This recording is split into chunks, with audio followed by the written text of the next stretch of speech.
puedo creer. Buenas noches, ¿qué cuenta? ¿Cómo le va? ¿Qué dicen? ¿Todo bien? Los viejitos piola, ¿cómo andan? Marquemos la distancia. ¿Qué distancia? Hace 5 años. ¿Cómo se separa? No, Otra 15, conducta. 20. No, otra conducta. perdón, acá hay 2 siglos largos acá. Sí. Ahí. Pará, escucha, 6, 12, 18. ¿Por qué los sientan tan abajo? Es por las alturas, por la RT. Se marea. Que no hay otro. La RT dice no, Porque si no me rompo los pantalones Por la acá. duda. hasta 1 metro es. Parecen sentaditos en un bidet los dos. Bueno, Y dentro de poco varios asientos. Miren, tarde o temprano. varios de cientos. Del pañal venimos y al pañal vamos, Levina. Bueno, gracias por estar, bienvenidos todos. Viernes, finalmente llegamos al viernes, mucho para debatir apasionadamente. Todos los temas se tratan en esta pantalla, en este programa, imitado, criticado, apasionadamente. Viernes Intratables es el hashtag, numeral Viernes Intratable. Bueno, finalmente Araceli, el peor final. Vamos a debatir la justicia, la puerta giratoria, qué está pasando en nuestro país. Hay mucha información con respecto a un caso que nuevamente nos vuelve a choquear, a sensibilizar a todos, pero ¿qué pasa con la justicia?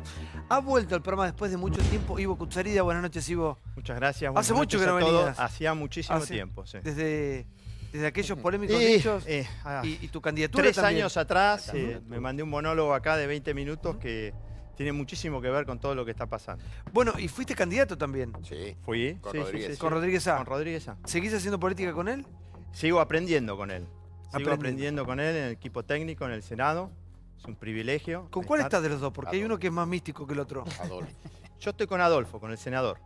El Adolfo. Uno de los hombres más sabios de la política argentina. Ok. Vamos al primer informe. Justicia sorda, policía cómplice, femicidios y drogas. Todo eso en el primer informe. Gran debate con muchas voces. Y por supuesto vos que sos la protagonista de cada noche aquí en la pantalla de América. Todos sabían que había una persona que fue el último que estuvo con ella, ¿no? La fiscal le tomó una declaración y lo mandó a la casa a tomar mate. Y bueno, acá están las consecuencias. El femicidio de Araceli. Justicia sorda. Policía en la mira.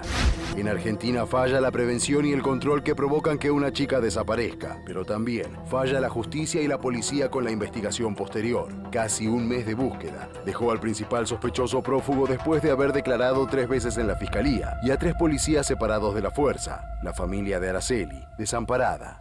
Quien está de prófugo de la justicia tiene 4 causas penales.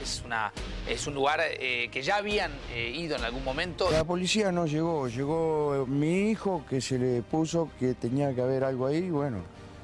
Vinieron con los perros que vinieron de los bomberos y bueno, se encontró un cuerpo. Si su hijo no insistía, no venían a este lugar entonces. No.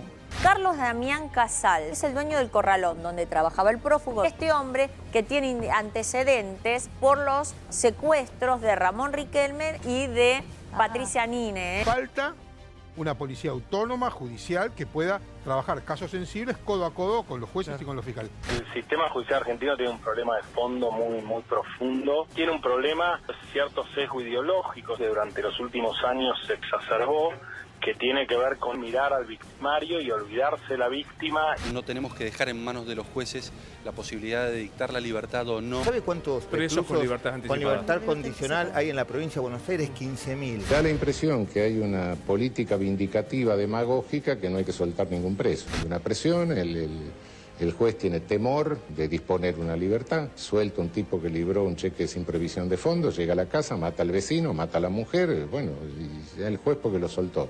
Es un criterio de causalidad material que es completamente absurdo, ¿no? Yo prefiero un delincuente que ha cometido un delito, que esté en la cárcel y no decir lo suelto porque la cárcel no tiene condiciones. Gran debate en esta noche, Jonathan Viale, buenas noches. Hola Santi, ¿Qué suena tal? déjà vu, ¿no? Yo pensaba que hay como una matriz con estas chicas asesinadas que se repite: Candela, Melina Romero, Micaela, García, Araceli Puyes. ¿Cuál es la matriz para mí? Violación o intento de violación. El homicidio siempre es criminis causa, o sea, la matan para tapar otro delito previo, sea violación o lo que sea. Siempre está participando más de una persona. La banda delictiva siempre tiene antecedentes, después vamos a estar hablando de esta banda. Todos o la gran mayoría tenía antecedentes muy pesados, muy delicados.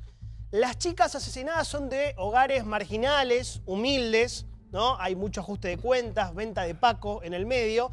y la investigación de la policía siempre es lenta. Mirá la cantidad de irregularidades que hubo en la investigación. La casa ya tendría que... fue allanada, no pasó nada. La policía sabía que Baradaco era el último hombre que vio con vida a Araceli, lo largó, la fiscal dijo, a tomar mate a la casa. Hay 3 policías bonaerenses desplazados. Un policía es hermano de 2 de los 6 detenidos, se llama Elian Ábalos y trabaja en la quinta de Billinghurst. La quinta de Billinghurst es la que justamente donde se tomó la denuncia original. ¿Se entiende? Se repite un esquema que también había pasado muy parecido a lo de Candela Labrador, donde parte de la policía tuvo por lo menos una investigación que deja mucho que desear. Adrián, buenas noches. ¿Qué tal, buenas noches? Sí, coincido en primer lugar un problema que tenemos, que es la complicidad de las fuerzas de seguridad con el delito, ¿no? Que es un problema que hay que afrontar. Yo creo que particularmente en la provincia de Buenos Aires en este tema se está trabajando y fuerte. Quiero decir, en los últimos 15 meses hubo 10.000 sumarios, es decir, hay una policía de investigación interna que está trabajando. Hubo 10.000 sumarios, hubo 4.000 agentes apartados. Hay una investigación fuerte también respecto al enriquecimiento patrimonial. Hay 800 investigaciones de enriquecimiento patrimonial de la policía. Muchas de esas que ya están convertidas en causas judiciales. Así que yo creo que hay un buen trabajo de la Agencia de Investigaciones Internas de la Policía en la bonaerense, pero indudablemente hay que hacer mucho más porque siempre encontramos casos en donde hay complicidad de la policía con el delito. En segundo lugar, lo que me parece es que este tipo de delito es un delito que ha crecido mucho en Argentina. O sea, si nosotros vemos, hay un delito cada...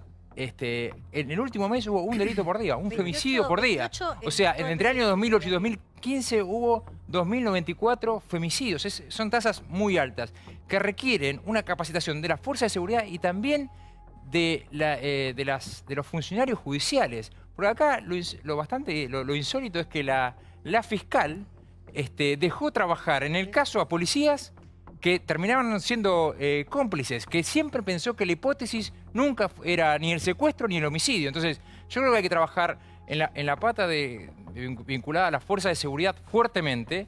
Insisto, en eso me parece que en la depuración está bien y que además la agencia no solamente está trabajando en la depuración de la policía, sino que está trabajando particularmente el tema de violencia de género y protección para los denunciantes, que son los 3 ejes de la agencia interna.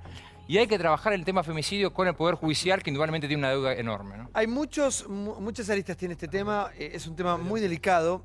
Vamos a discutir qué pasa cómo se previene primero todo esto, qué pasa después cuando hay alguien que está detenido y también qué hacemos con la gente que está presa por estos delitos. Ivo, buenas noches. ¿Qué tal? Buenas noches, Santi. No, bueno, yo creo que hay ciertos delitos que hay que diferenciarlos. Se está haciendo precisamente esto en la Cámara de Senadores, ahora volvió a la Cámara de Diputados, una ley que trata de determinar ciertos delitos que no sean escarcelables, que no se les pueda dar libertad condicional, ciertos delitos como los homicidios agravados, como las violaciones heridas de muerte, los secuestros. Es decir, tenemos que separar, categorizar en cierta manera a los delincuentes y ciertas personas que implican un riesgo a la integridad física de las personas. Y bueno, lamentablemente hay que sacarlas de circulación, sacarlas de la sociedad. Esto, obviamente, que acarrea un debate muy apasionado. ¿Qué quiere decir sacarlas de circulación? Si están presas. Y sí, sacarlas de circulación, es decir, porque no están presas, es decir, tienen que estar presas o en un lugar donde se las pueda tratar y resocializar. Pero lo que quiero decir es que acá no hay un final feliz. A veces nosotros entramos en debates y queremos que el cuento termine y colorín colorado, este cuento se ha acabado. Este cuento ya no termina bien. Porque cuando hay un muerto, y lo dije hace 3 años, esto ya no termina bien. Entonces la justicia no está para hacer el bien. Recién pusiste una imagen de la justicia. Era una mujer con una balanza en una mano, una espada en la otra y una venda. El problema que tuvo la justicia argentina es que se le sacó la venda a la justicia y que la justicia empezó a mirar cosas que no tiene que mirar. Se le puso una venda para que no mire. Simplemente hay un código penal escrito, la balanza se inclinó y la espada castiga. La espada se fue reemplazada, como se le sacó la venda, fue reemplazada por un plumero. ¿Entendés? Entonces hay ciertos delitos que la sociedad está diciendo, esto no lo tolero más.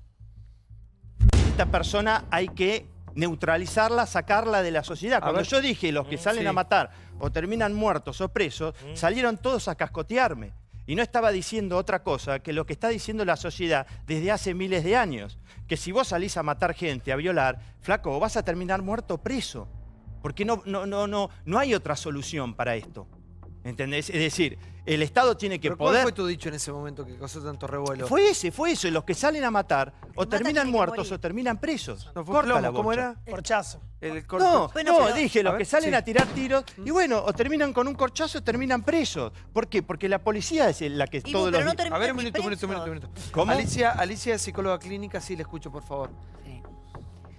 Bueno, un poco el sentido de mi presencia acá es un poco, como yo digo, dar voz a quienes ya no pueden hablar y sobre todo también dar voz a las familias, a las personas vinculadas a estas víctimas y que desgraciadamente tampoco tienen acceso para poder ser escuchadas y expresarse debidamente. Esto que estamos viviendo responde, en mi opinión, al incremento que hay absolutamente dado de la marginalidad. Marginalidad que también está propiciada por la inoperancia de las fuerzas que deberían ejercer los controles debidos y suficientes. Yo no puedo entender, desde ningún punto de vista no me entra en la cabeza, cómo la fiscal, que tiene varias entrevistas y que escucha a este sujeto que en este momento se supone que es el autor principal y que está prófugo, por algo estará prófugo seguramente, ¿cómo no pide asesoramiento a la hora de examinarlo, a la hora de escucharlo? Porque de lo que surge de mi experiencia de tantísimos años de haber trabajado en las cárceles, yo me acuerdo que cuando los individuos intentaban desvirtuar algunos contenidos que iban directamente a imputarlos o a ponerlos en evidencia, uno utilizaba recursos psicológicos que da la profesión justamente para hacerlos caer en la falta que los hace poner en evidencia. Es obvio que no podemos esperar que una fiscal estudie psicología.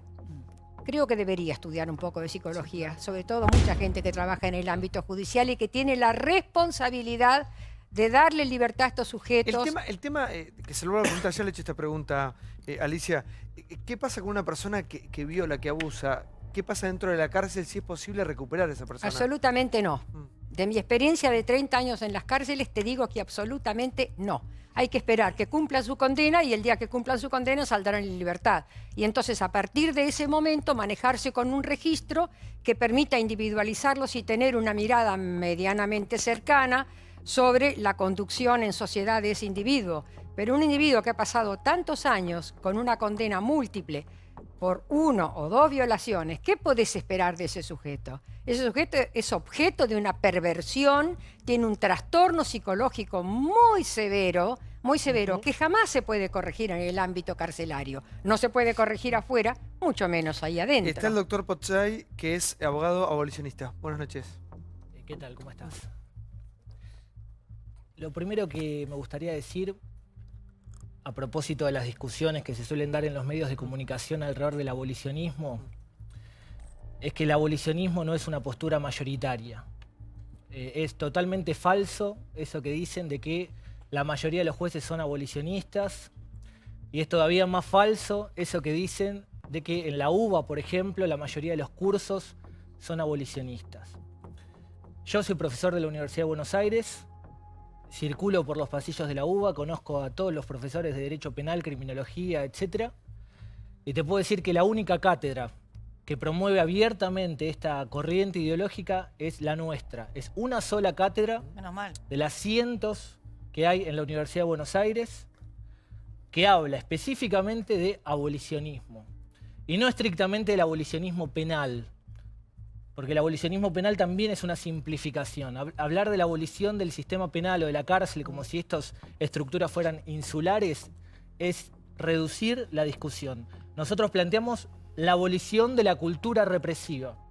Tratamos de comprender la dimensión cultural que da lugar a las instituciones que terminan rigiendo los comportamientos sociales. Eso es otro debate.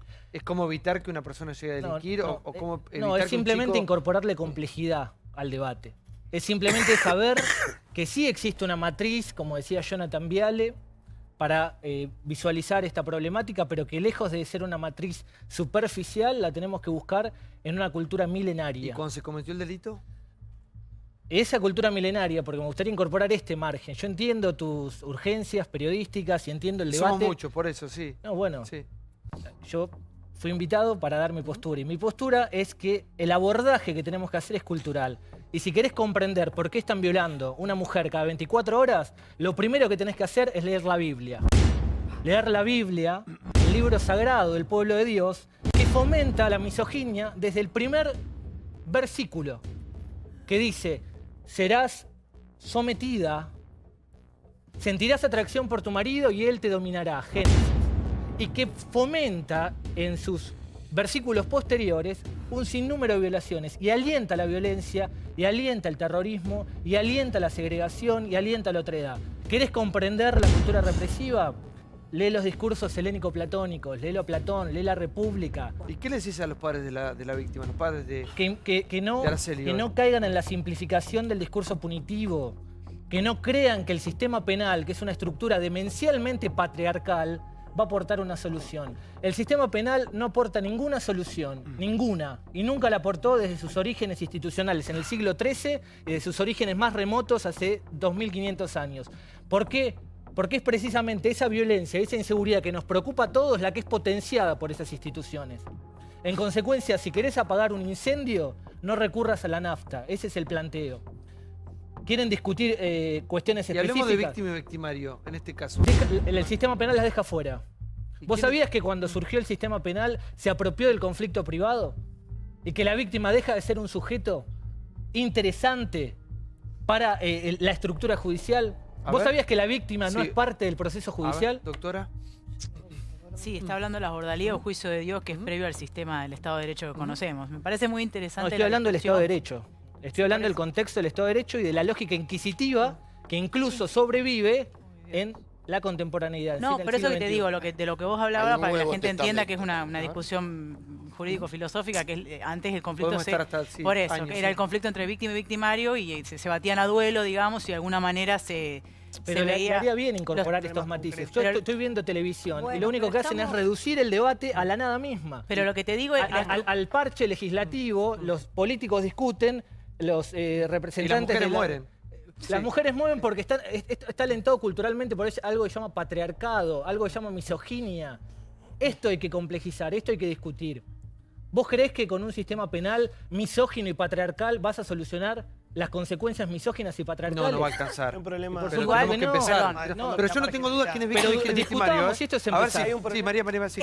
Ahora voy, Flor. Sí. Es una discusión interesante. Lo que pasa es que a la luz de lo que estamos hablando y de la urgencia, ¿no? de las cifras que un poco provocadora también, ¿eh? Sí. Es provocador para reflexionarlo en la Facultad de Derecho. Está bárbaro. Acá en la televisión. No, pero digo provocadora porque muere una mujer por día. No, es tremendo lo que está sucediendo, pero también es tremendo lo que está sucediendo en relación a los prejuicios que hay en la justicia vinculados con cierto tipo o característica o perfil de víctimas. ¿Por qué a Araceli no se la buscó con, no se hicieron rastrillajes, por ejemplo, con perros desde el día 1? ¿Por qué los perros aparecen el día 15? Me pregunto. ¿Por qué se dijo primero, como ayer surgía la primera información, que hubo 2 rastrillajes y que los perros no habían detectado lo que sucedió, cuando lo que sucedió fue algo súper atado con alambre, que es que desde la Intendencia se comunicaron con los bomberos de Punta Alta, que sabían que eran expertos en rastrear cuerpos, los llamaron para que vengan a colaborar con el rastrillaje, cuando desoyeron o no habían aportado ese elemento indispensable para la investigación, ninguna de las fuerzas que estaban actuando en la investigación previa. ¿Por qué esto sucedió el día 15? ¿Por qué el día que los padres dicen, bueno, ahora que tenemos los perros, día 17, ¿por qué no los ponemos en el lugar donde desapareció Araceli y ahí se encontró el cuerpo? O sea, vos fijate qué manera tan bizarra, tan tremenda, tan atada con alambre de poder encontrar... No, pero no es una cuestión de... Yo quiero volver. Primero entender que nosotros desde la concepción del Estado de Derecho pactamos, digamos, determinadas reglas que si se violan la cárcel es el fin. Digamos, no solamente es la violación, es el robo, es el homicidio, la estafa y demás. Creo que tenemos un problema de aplicación de la ley. La fiscal de la UFI 2 de San Martín que llevó adelante la búsqueda de Araceli se llama Graciela López Pereira.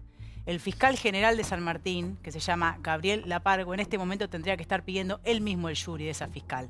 Porque voy a decir acá, todos conocen mi posición de la bonaerense. La bonaerense tiene una putrefacción interna muy grande, va a llevar mucho tiempo depurarla. Ahora, la fiscal conduce la investigación. Si la fiscal observa que le están desviando la investigación, tiene la facultad de correr a esa policía y tomar otra policía, que puede ser fuerzas federales, cualquiera sea, para que haga de la investigación un éxito, cualquiera sea. Digamos, encontrarla viva sería el éxito, por lo menos encontrarla pronto y darle contención a la familia. Entonces, a la par de que somos críticos con la bonaerense, con la federal y con todos los chanchullos que tienen las policías, que los tienen, tenemos que ser igual de implacables con el Poder Judicial. Porque el Poder Judicial es el que consolida la corrupción. Y tomo algo que dijo Jonathan. En la causa Candela, que no salió en muchos medios, pero es importante decirlo, uno de los que fue a juicio por haber supuestamente asesinado a Candela fue Jara, de apellido. Se quebró una testigo en el juicio oral, los miró a los jueces y le dijo: yo tiré el nombre de Jara porque era un compañero de robo de mi marido, porque me dijeron que si no me detenían a mi marido. Por lo tanto, la causa Candela va a volver a foja cero, nadie va a saber qué pasó con Candela, y acá están comprometidos nuevamente el Poder Judicial de San Martín, nuevamente el Poder Judicial de Morón y nuevamente la Policía Bonaerense. Entonces digo, como somos implacables con la policía, tenemos que ser implacables con los jueces y fiscales. Sí. María Luján. ¿Cómo estás? Gracias por estar con nosotros. No, gracias Te a vos. escucho, por favor. Mira, yo recién llego, no escuché el debate previo. Entiendo que están hablando de lo mal que se actuó en la búsqueda, en principio, desde la justicia, desde la investigación. Yo me preguntaba lo que decía María Julia, ¿no? ¿Por qué no tenemos un protocolo de búsqueda de personas donde se utilicen los recursos desde el primer momento? ¿A vos te pasó con tu hijo? A mí me pasó con Lucas. Y Lucas llegó, digo, los perros llegaron a 11, 3 días después. Los perros llegaron a 11, ni siquiera para buscar arriba del tren. Llegaron porque fue una idea que se ocurrió después de que nos pedían a los familiares que identifiquemos en un cuarto de las dependencias de la División Sarmiento las pertenencias de los más de 800 heridos, de los 52 muertos, pertenencias que estaban mojadas con vaselina, con sangre, que hacía 60 horas que estaban ahí arrumbadas en bolsas de consorcio. Y ahí teníamos que nosotros encontrar algo que fuera de Lucas. Y encima le echaron la culpa a él. Imposible. Entonces ahí dicen, bueno, traigan perros, que los perros van a poder encontrar en esto algo que perteneciera a Lucas. Nosotros encontramos a Lucas cuando vemos las filmaciones de la estación de San Antonio de Padua, indicamos el lugar y ahí hacen todo esto. Llevamos a los perros, los guías a la estación, cosas el mismo 27 días después de que la chica. ¿Por qué el mismo policía que lo preparan? Porque somos mediocres, señor. En la cancha de fútbol es el que sale después a buscar una persona desaparecida. No, pero no hay intención de encontrar tampoco. Mira, acá hay datos objetivos muy interesantes en este caso. El principal sospechoso que está prófugo, la fiscal lo llamó 3 veces. Tiene antecedentes, año 2012... por robo, año 2013 por encubrimiento, año 2014 otra vez intento de robo. El dueño del galpón en donde se presume estuvo Araceli o se cometió el crimen, o estuvo previamente al crimen, se llama de apellido Casals y es el que está acusado de haber participado de los secuestros del caso Nine, ¿se acuerdan ustedes en Moreno? Y del caso de Riquelme, el familiar del jugador de fútbol. Estos antecedentes penales tenían los sospechosos señalados por la familia como del círculo más cercano a Araceli, que estuvieron con ella el 1 de abril, la última noche que la vieron. Entonces, con estos antecedentes, la fiscal no tomó ninguna medida y yo creo que acá sí hay un componente que tenemos que introducir al debate, que es el tipo de víctimas, clase A o clase B. Araceli era una chica que su familia contó que consumía Paco, que este era el grupo de consumo de ella, que en el primer momento la misma fiscalía puso búsqueda de paradero como si ella se hubiera ido por su propia voluntad. Por el perfil y las características socioeconómicas de Araceli se dilató la búsqueda. Y otra cosa, yo creo... Sí, por favor. Me parece que, por un lado, lo que escuché al señor con atención, me parece que lo que él plantea es tan a largo plazo que es irrelevante. Digamos, la idea de cambiar la cultura de una sociedad para poder resolver el problema del crimen, que por supuesto puede tener algo de razón en el fondo, es una cosa para 200 años. No se resolvió en 5.000 que tiene la Biblia, sí.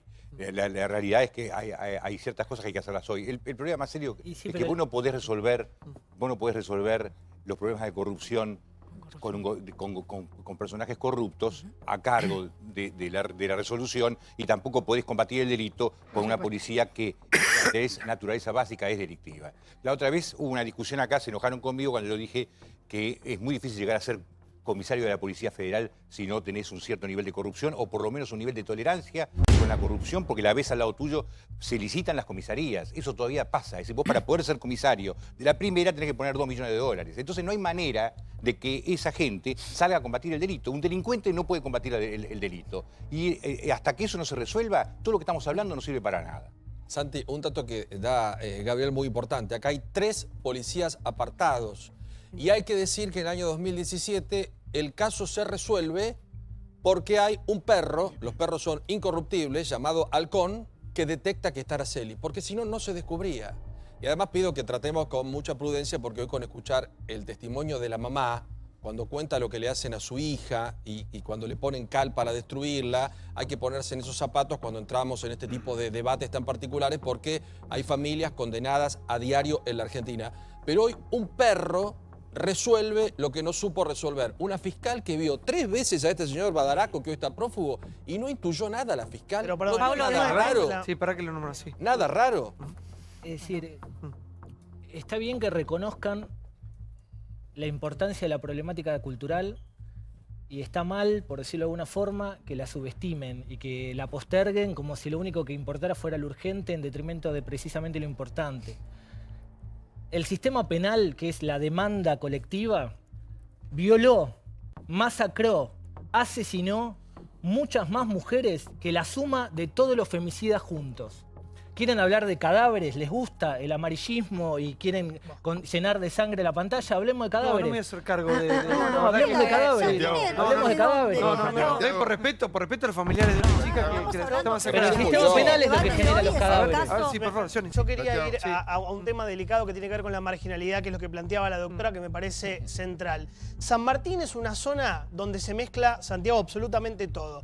Muchos policías que son delincuentes, marginalidad extrema, falta de laburo, la mayor tasa de analfabetismo del país. Yo hoy pedí los datos para ver qué está pasando ahí, porque por eso te lo comparaba con el caso Candela, que ocurrió no casualmente en San Martín. Villas, Villa Corea, La Cárcova, donde se mezcla la gran mayoría de gente laburante con aguantaderos donde ocurren estos delitos aberrantes. Ya tenés en San Martín más delitos cometidos en lo que va de 2017, que estamos en 28 de abril, que en todo 2016. 3.188 delitos en 2017 contra 3.166 delitos en 2016. 13 homicidios dolosos, 240 asaltos, 309 hurtos. Información oficial, robo automotor 478, una violación y 1.769 de otro tipo de delitos. Atención con estas zonas para preguntarnos qué pasa con la marginalidad. Sí, no, yo quiero poner en cuestión el monopolio cultural del abolicionismo en el cambio de la cultura, porque acá hay un cambio muy fuerte, el movimiento feminista, las fuerzas políticas de la Argentina, hay un consenso enorme acerca de cuestionar esta idea del macho dominante que se atreve a todo, la falta de respeto a una mujer que dice que no, y acá estos asesinatos que estamos hablando de hoy tienen en común que son mujeres, tienen en común que las mataron hombres y tienen en común que las mujeres dijeron no, y desde una situación de autoridad los hombres dijeron que sí. Pero la batalla cultural para eso se está dando en toda la Argentina. Fíjense, hablan de la Biblia. Hace 20 años escuchábamos el tango de 14 puñaladas, cantaba Rivero, y a nadie le parecía que era una exaltación de la violencia y de la denominación. 36, 37, no sé cuántas. Toalla mojada. Bueno, y ahora Cordera dice una barbaridad y está sometido a un juicio de la sociedad que valora esa situación. El cambio cultural se está dando. Total. Y el problema del abolicionismo me parece que es que mientras uno cambia la cultura, de ninguna manera puede dejar de sancionar a los responsables. Claro. Criterio general para el cambio de la sociedad y absoluta dureza con los asesinos y con los delincuentes me parece que es el camino. Sí, Romano. Algo para aportar. El gobierno de la provincia de Buenos Aires está muy preocupado por este tema. Quería aportar algo a lo que había dicho Florencia. a la fiscal hay que agregarle el hecho de que la fiscal sabía que Asuntos Internos ya estaba actuando porque había mucha información cruzada que estaban detectando durante la larga búsqueda de Araceli, que la propia Asuntos Internos de la policía lo había detectado. Así que, además de lo que estuvieron comentando, hay que sumar al hecho de que la fiscal no eligiera otra fuerza que sustituyera a la policía de la provincia cuando tuvo dudas, que ella ya sabía que estaban investigando a los policías que estaban involucrando. Eso uno. Dos, Santiago, el mundo está... se divide, la cultura la podemos dividir en dos cuestiones muy claras. Es muy fácil diagnosticar, es muy difícil conseguir el objetivo y hacer una revolución. Pero más difícil que todo, y es el problema del que gobierna, es el mientras tanto. Es decir, yo estudié Derecho y estudié todas las corrientes.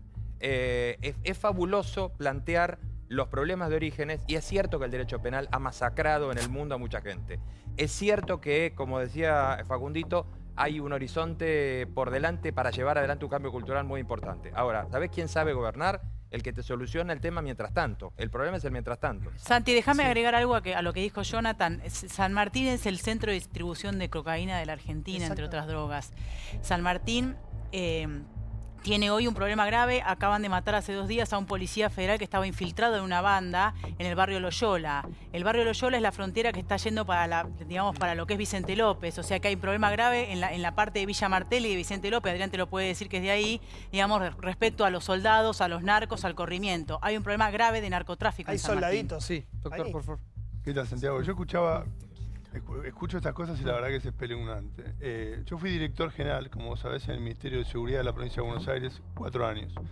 Yo penalista hace mucho. Cuando escucho estas cosas realmente no puedo creer. Pero bueno, intentar solucionar la problemática, que es un hecho muy pragmático del día a día, y dar una solución pensando en leer la Biblia realmente ronda lo absurdo. Con respecto a la investigación que escuchaba recién, hay una serie de irregularidades terribles. La investigación penal, que en la provincia de Buenos Aires recae sobre el Ministerio Público Fiscal, un Ministerio Público Fiscal que no tiene formación ni capacitación en este tipo de cosas, recurre en una total irregularidad cuando, por ejemplo, se toma personal. ¿Qué tipo de personal es el que busca? Dicen, lo buscan 300 policías, 500 policías. No es la cantidad, sino qué tipo de policías. El Ministerio tiene un área que es la Dirección General de Investigaciones Complejas, que tiene personal capacitado para esto. El tema de los perros, otra cosa que recién decía María, y Jonathan también, lo comparto plenamente, pero hubo un error que no se dice. Yo estuve asesorando al padre de Araceli Fules en este tiempo, en orientarlo en cómo se tiene que manejar. Y de hecho estuve hablando con la familia hoy hasta las 3 de la mañana precisamente. Conozco un poco del caso y hay detalles que algunos se mencionaron y que te los quiero comentar, que son muy significativos. En primer lugar, ¿qué tipo de perros se usan? En este tipo de causas se inicia con un tema de averiguación de paradero. Entonces, vos no tenés que poner perros que busquen, por ejemplo, los primeros perros que fueron perros detectores explosivos.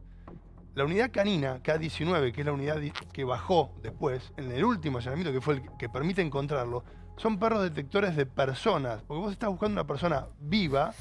O después, ¿cómo pueden tardar tanto tiempo en algo tan simple? Porque hay fallas terribles en lo que es la conducción de la investigación. Sí. El Ministerio Público Fiscal se ha manejado de pésima forma. Y cuando ha habido connivencia policial, con datos muy concretos, la fiscal tendría que haber, como decía Flor recién, separado a la fuerza, porque ella puede delegar en otra fuerza el manejo de la investigación. Lo que pasó fue gravísimo. Y un detalle que aún no se dijo. Dicho por la madre de Araceli, esto no trascendió, dicho por la madre de Araceli, en la primera visita que le hace el personal policial a su casa, le sustraen un monedero con un neceser que le desaparece de su casa. Mágicamente aparece 4 días después, en un descampado, o casualidad una persona, uy, mira lo que hay acá, encuentran ese monedero. Un monedero que lo agarran, está el video por todos los canales, empieza a sacar la persona sin ningún tipo de peritaje, de tener cuidado en el rastrillaje, nada, pone las cosas arriba de la tierra, se contaminan todos los objetos. Ese monedero le había desaparecido a la madre de la casa cuando el personal policial lo visita. Si esto lo vamos a solucionar leyendo la Biblia, estamos todos muy locos. A ver, doctor, sí. Santi. Hay hay dos dimensiones de análisis. Por un lado está lo importante, que es el plano cultural, que yo celebro, aunque lo subestimen, que le dediquemos 2 minutos, y el plano de lo urgente. ¿Dónde sacaste que lo subestimamos? Perdón, te pregunto en serio. De los discursos. Yo dije de entrada que no hay que subestimarlo. Bueno, perfecto. Entonces, ¿por qué sí que lo subestimo? Porque otras personas se no manifestaron en otro sentido. Y el elemento de lo importante es decir, ¿cuáles son las propuestas que se pueden llegar a realizar con una perspectiva no represiva para abordar en otros términos la población penitenciaria? En su momento también las propusimos, las planteamos, y los diputados y los senadores miraron para otro lado. Por ejemplo, algo elemental, la eliminación del certificado de antecedentes penales. ¿Sí? Nosotros tenemos 65.000 presos, entre 65.000 y 70.000 presos en la Argentina. Esos monstruos, esas bestias que nos preocupan a todos son un porcentaje ínfimo. La mayoría está ahí por delitos contra la propiedad o delitos vinculados a cuestiones relativas a las drogas.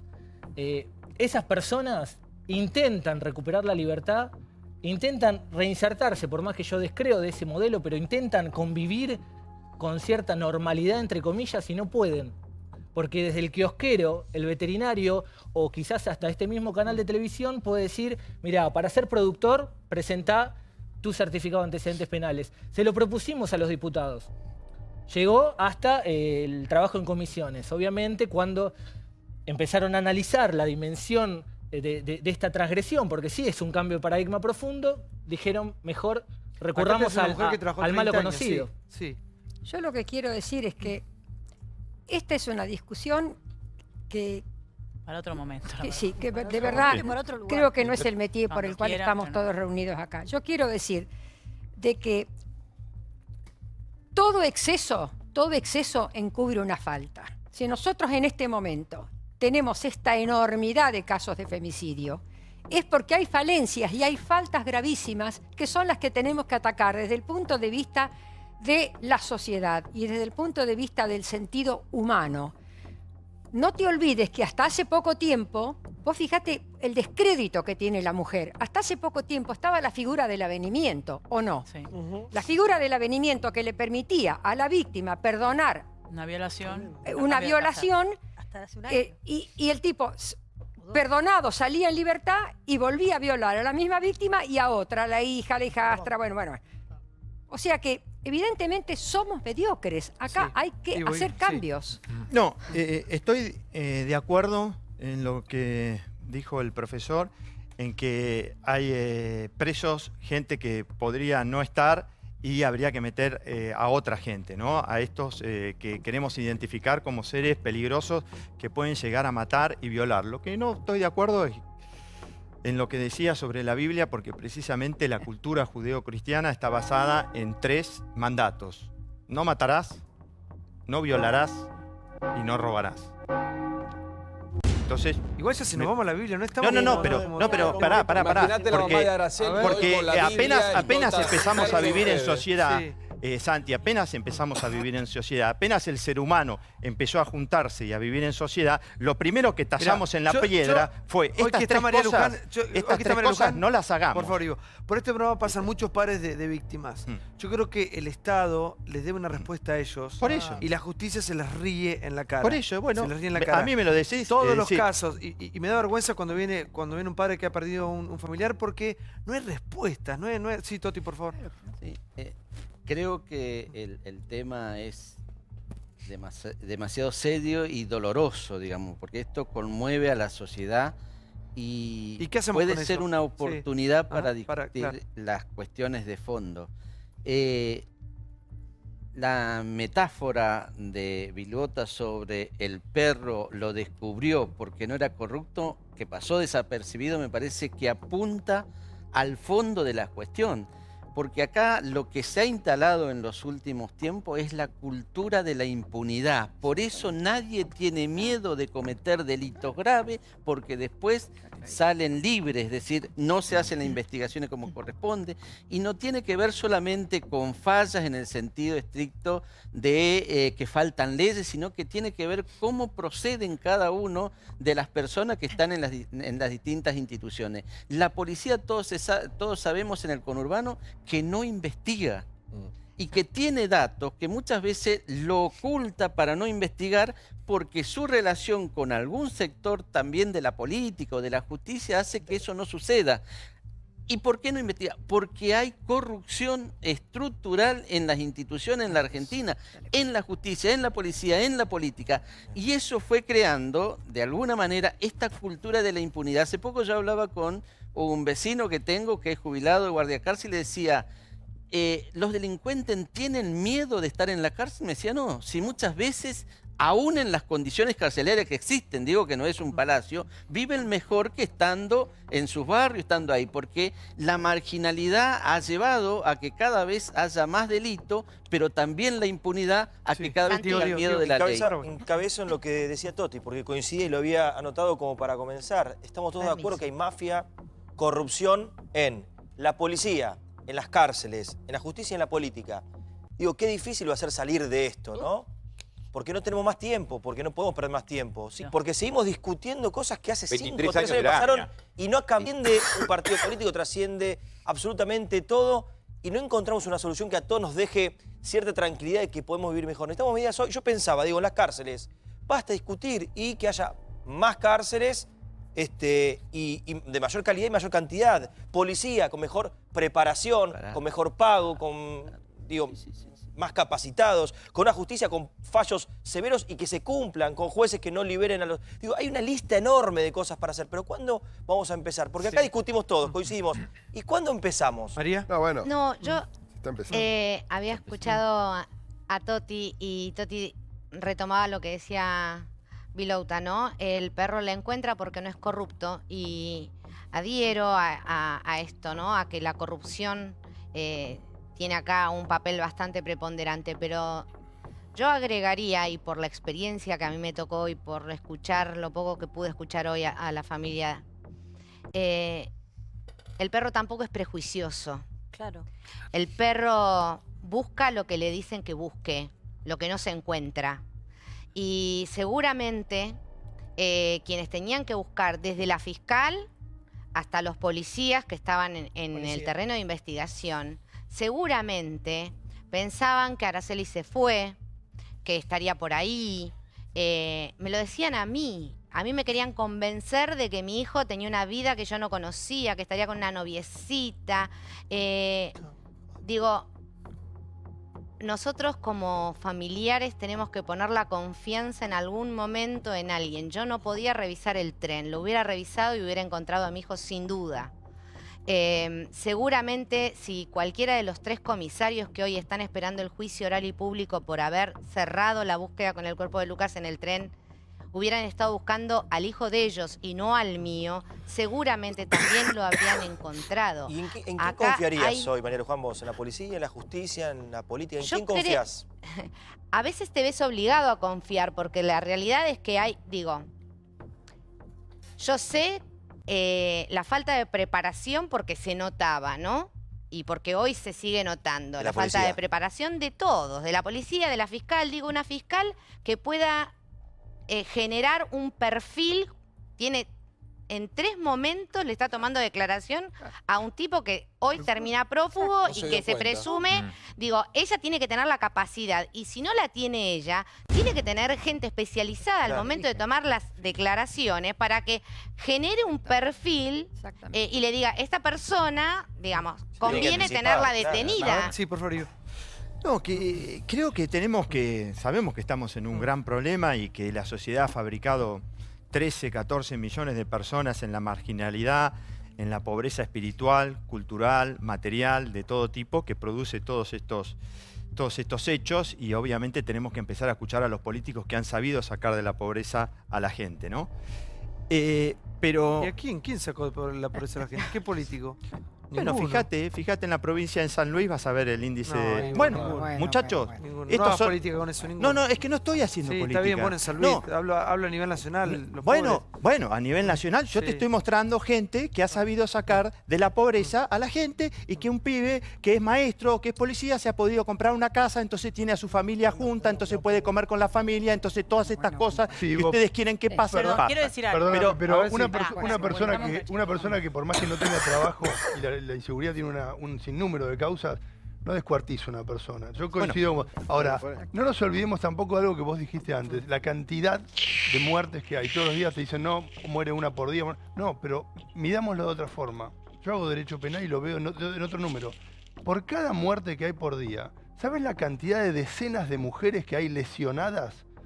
Quemadas con ácido, molidas a palos, que no tienen recursos y no las pueden escuchar porque también hay una... Bueno, pero precisamente... clasista. A ver, ¿y qué propone el abolicionismo con respecto a una persona que violó y está presa? El abolicionismo como entidad, no sé qué propone, sinceramente. No. El planteo, insisto, aunque no les guste, yo voy a seguir haciendo hincapié en lo mismo. ¿Qué haces con un violador que te viola a tu hermana, por ejemplo? Esa es la pregunta, como para ponerte en los zapatos de una víctima. Lo que está pasando al de Araceli. hoy por hoy, en la sucesión de muertes, es porque vivimos en una sociedad que naturalizó eso. ¿Pero qué harías vos? Y la Que impunidad. normalizó eso. ¿Qué harías vos, hermano de una chica violada? ¿Le lees la Biblia a una ¿Qué persona haces? así? Es decir, ¿pedís justicia? yo lo que no voy a entrar en debates donde me van a llevar a simplificar una respuesta. Yo te estoy diciendo... No, pero acá tenemos un caso. Estamos buscando es decir, para mí no existe una categoría global para hablar de los violadores. Pero para mí cada uno, y desconozco el caso. La mató y la asesinó. Para hablar específicamente de un caso... Acá hay un sospechoso que se está buscando, que la quemó con cal, la ultrajó, la violó, el la abolicionismo mutiló. desprecia, repudia y le parece completamente inaceptable ese tipo de comportamiento. ¿Pero qué hacemos una vez que lo tenemos adentro? Desde nuestro lugar, nuestro aporte, y cada uno verá cuál es el suyo, es plantear la discusión en términos donde generalmente no se observa en otros ámbitos. Queremos discutir los valores que nos rigen. Sería el preventivo y está bueno. Claro, eso está bueno. Está el preventivo. Discutamos lo preventivo, pero no sobre el cadáver, porque si no es imposible. Sí, doctora.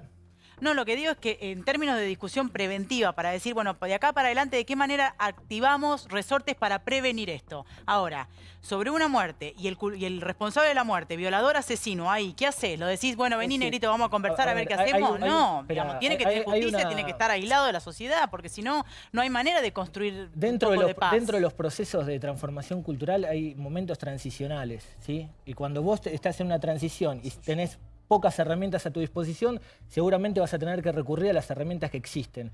Bajo ningún punto de vista, ese recurrir inmediato puede llevarnos a decir que esa herramienta es la panacea. Pero mientras tanto muere gente... Santi, ¿puedo terminar la idea? Está todo muy bien. A ver, está todo muy bien. Pero al juez... Sí. No, está bien. ¿Puedo terminar? Porque, es decir... Una cosa es, y insisto con lo mismo, decir, pasó esto, ¿qué hacemos con lo que tenemos? Vos querés que le diga, no, mirá para otro lado, declarar la libertad para todos. Yo no creo eso y el abolicionismo tampoco cree eso. El planteo, la discusión, y creo que por eso fui invitado, por lo menos yo creí que había sido invitado por eso, es decir, mirá, las herramientas existentes no solo no solucionan, sino que generan la problemática.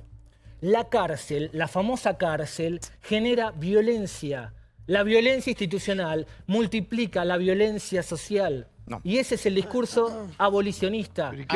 Si el abolicionismo estuviera de moda, como algunos dicen, esta sociedad sería menos violenta. No, Santi. El abolicionismo es anarquismo, Santi. En última instancia.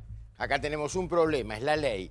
Esas doctrinas, que son realmente muy interesantes, Foucault, todo lo que ellos tienen, es anarquismo. Ni creen en la ley, ¿sí?, tal como la conocemos nosotros, y menos en la sanción. Dos, lo que quiero marcar que me parece importante. Si bien la condición social que señalaba la licenciada es cierto sobre la marginalidad, yo quiero recordar que en Mendoza 5 rugbyers, que no son justamente de clases bajas, se violaron no sé cuántas veces a una niña. Entonces yo creo que son situaciones que no las tenemos que simplificar en una cuestión clasista solamente, ni sociológica solamente, y me parece que hay que ir más a fondo en este sentido. Considerar la patología de lo individual, las patologías sociales y preguntarse, y le pregunto, licenciada, ¿por qué esta crueldad hoy por hoy, que es desconocida? Mire, a propósito de eso quiero decirle algo. La idea que un individuo establece respecto a los valores con los cuales tiene que regir su propia vida se aprenden desde el mismo momento de la concepción. Quiere decir que con respecto al tema de la relación del hombre con la mujer, el chico, desde chico, se acostumbra a vivir en este tipo de ambientes marginales a los que nos estamos refiriendo, a una especie de liviandad en el tratamiento del hombre con respecto a la mujer. Es muy habitual, en todos lados pasa, pero pasa mucho más en esos medios, a donde es muy habitual que las niñas sean inducidas a tener actos sexuales en forma muy precoces. Hay todo tipo de accesos que vulneran la honestidad de la mujer y el individuo, el chico, se desarrolla en ese medio con una concepción debilitada respecto de cuál es el límite del acceso. Exactamente. Chicos. Este es el problema. Ahí retomo las palabras del panelista, del periodista. No caigamos en el reduccionismo clasista. El patriarcado afecta a las clases bajas, las clases medias, las clases altas. Está normalizado el desprecio por la mujer. Yo tomaba el elemento bíblico como antecedente remoto y te hablaba también de Platón, pero en la continuidad histórica lo visualizamos todo el tiempo, ¿sí? Y es algo absolutamente recurrente y esa normalización es lo que tenemos que atacar. A pesar de que sea incómodo, sea complejo o de que suene a 3.500 años. Maximiliano, para que entendamos algo, vayamos a ¿No le parece interesante incorporarlo pero hagamos al una debate cosa, mediático? para entenderte, vayamos cultural. a algún caso que vos conozcas. No sé, vos decís... Wanda Tadei citamos, que lo citamos todos estos días. ¿Cuál? Wanda Tadei. Wanda Tadei. Que la prendieron fuego. La prendieron fuego. Mancheri, el portero que mató a Ángeles Rawson. Wagner, que tendría que estar preso y mató a Micaela. El que le pegó un tiro al bebé de Carolina Píparo. Vayamos a tu idea, tu idea, que nosotros la escuchamos y después te decimos si estamos de acuerdo o no. ¿Qué haces con Mancheri, por ejemplo, desde tu punto? ¿Qué haces, claro, con el asesino que le mató el bebé a Carolina? Son casos que conocemos todos. Vayamos a un caso puntual para entenderte. Sí, es decir, habría que conocer en detalle el caso concreto. Mancheri intentó violar a una chiquita, la ahorcó, la mató y la tiró a la basura. Te voy a responder lo mismo que respondí recién. En una transición, es decir, ahora en la urgencia del hecho inmediato, las herramientas que tenemos son esas, ¿sí? Recurrir a esas herramientas porque lo otro es la nada misma. Lo que intentamos instalar desde el abolicionismo y la cultura represiva es que esas herramientas, que hoy son lo único que tenemos a nuestra disposición, tienen que ser sustituidas por prácticas más imaginativas. Te estoy pidiendo tus herramientas. ¿Qué harías con un Mancheri? ¿Qué harías con un Mancheri? En lo inmediato haría muy probablemente lo mismo que hace el sistema penal. Yo lo que estoy planteando es, pensemos alternativas a largo plazo o a mediano plazo, porque lo de eliminar el certificado de antecedentes penales, si quiere el diputado Adrián Pérez lo puede tomar hoy y llevarlo e instalarlo en el Congreso, no es algo demasiado complejo. Quieren instalar prácticas restaurativas, mediaciones, quieren proponer, por ejemplo, el límite a la construcción de nuevas unidades penitenciarias y trabajar con unidades más acotadas, o se creen que es fácil de manejar un monstruo con 3.500 presos. Perdón, a mí me parece eso, a mí yo estoy podrida del propuestas de inmediata políticamente correcto, porque acá han denostado la construcción de cárceles y mantienen abierta Devoto, que es un zoológico para personas. Vos entrás como ladrona de Devoto y salís como asesino porque tenés que matar para sobrevivir. Entonces este discurso políticamente correcto, que no construyamos cárceles porque no, discutamos la prevención, pero sobre lo que hay, sobre el mientras tanto, es lo que hay.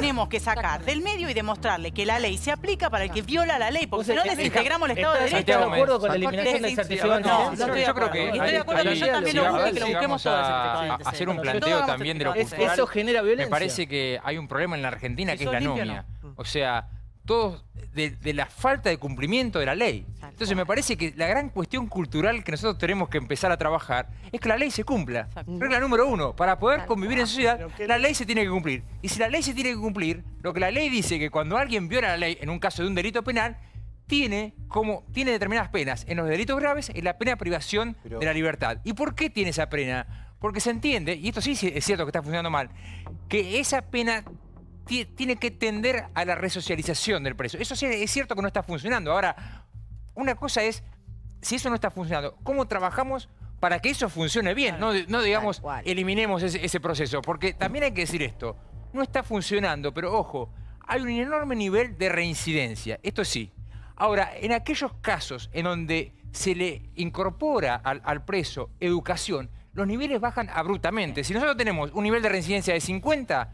En los casos de Devoto, en lo que es UBA, por ejemplo, en esos presos, baja a 17. Entonces yo lo que digo es, está probado que cuando sobre esa población carcelaria se le incorpora educación, cambia absolutamente la cuestión. Así que trabajemos, en todo caso, para que el sistema penitenciario funcione de otra forma. Pero digo, si queremos instalar la cultura, instalemos una cultura que nos está faltando, que es que la ley está para cumplir. Una información concreta sobre el caso Araceli. Están en estos momentos estudiando seriamente desmantelar la comisaría Quinta de Billinghurst. Arrancamos diciendo que o por negligencia en la investigación o por connivencia en la venta de droga había una comisaría que estaba en la mira del Ministerio de Seguridad. Perdón, pero desmantelar es mandar a uno a otra, otro a otra. Si me permitís, lo cuento. Dijimos que Elian Ismael Ábalos, policía, es hermano de 2 de los 6 detenidos en esta bandita que tendría que ver con el homicidio de Araceli Fuges, comisaría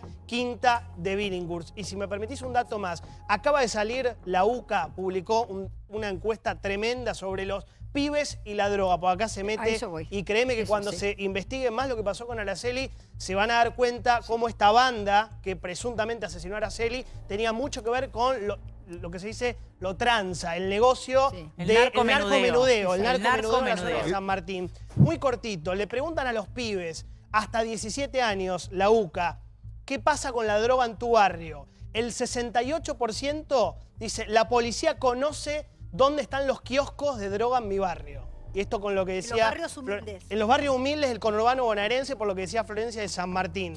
¿Los punteros políticos participan de la venta de droga en tu barrio? 28% contestaron los pibes. ¿Es normal que haya ajustes de cuenta en tu barrio? 51%. Tiene mucho que ver con lo que está pasando con lo de Araceli. Santiago, apoyando lo que... Un minuto, No, yo creo que ya llega un momento en el cual tenemos que, tomando las cosas que decías, llega un momento en el cual tenemos que priorizar qué es lo que vamos a hacer. Y tenemos que agarrar y ponernos duros, vuelvo a utilizar la misma palabra que utilicé hace 3 años, con los delitos y con la corrupción que produce muerte.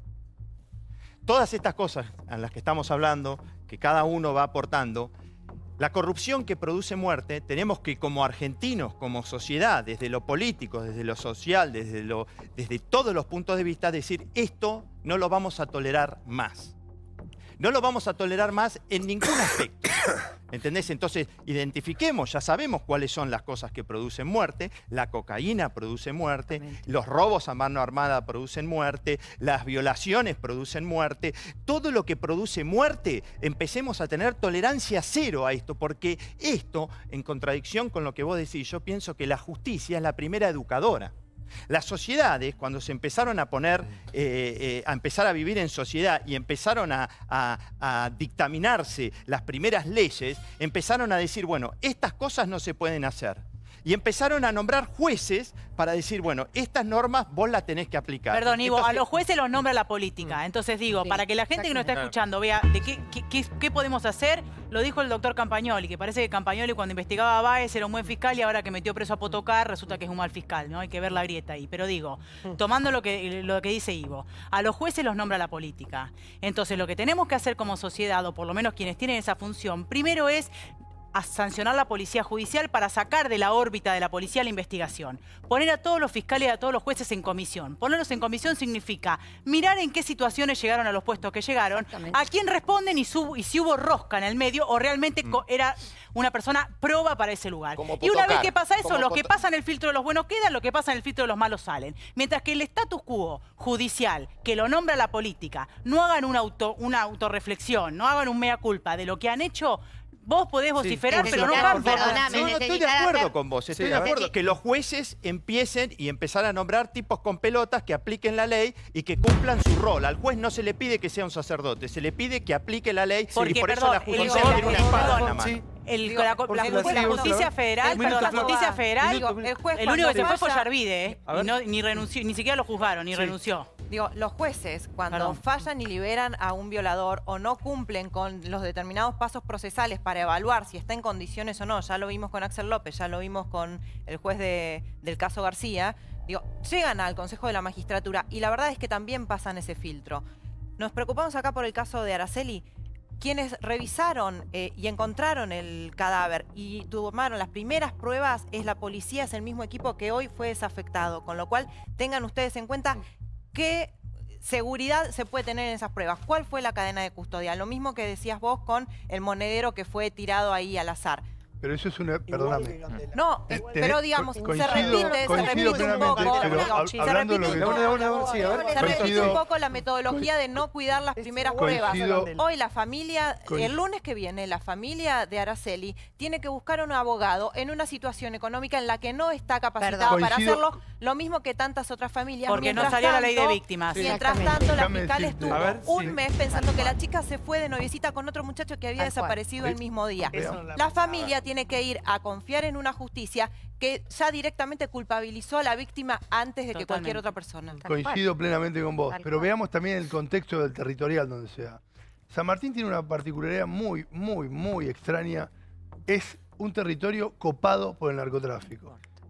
Digámoslo, la Villa 1114 que se acaba de desmantelar el grupo del peruano Marcos que manejaba la cocaína en la villa, ha desembarcado en la localidad de San Martín y el poder político mira para otro lado y ha permitido que crezca, porque esto no es que crecen porque no se dan cuenta, crecen porque hay una connivencia política, judicial y policial asquerosa.